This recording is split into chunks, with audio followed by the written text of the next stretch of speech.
mamma, quanti articoloni belli, prego. Coraggio, siamo buttati giovedì, Eh sì, giovedì Cosa hai ci fatto siamo. Ti sei andato in barca?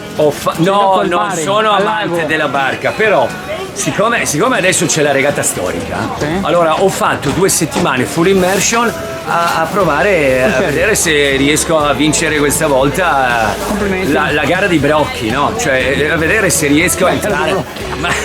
Boh, no, niente, dai. Comunque dai, qua è sempre cose bellissime. Sempre complimenti. cerchiamo di fare sempre del nostro meglio. Guarda quanta gente che c'è oggi in miseria. Tantissima È una cosa incredibile, una cosa incredibile. Amo perché veramente si vede tanta gente e tanto.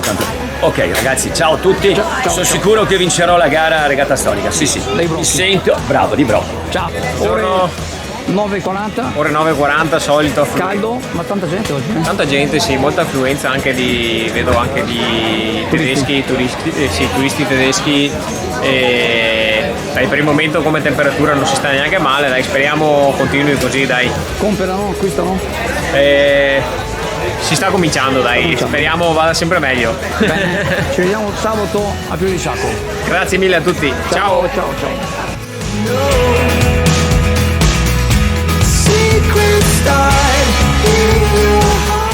Buongiorno. Buongiorno a tutti. Cosa dice? Ha visto ragazze un po'.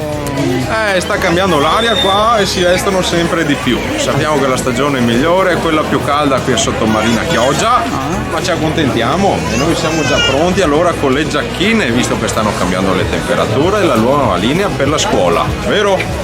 Sì, comincia il giorno 11, giusto? Quindi bisogna essere pronti e preparati. Più o meno sì, esatto. E lei mi sembra uno pronto e preparato. sempre. Assolutamente, sempre pronti ed efficienti. Efficienti.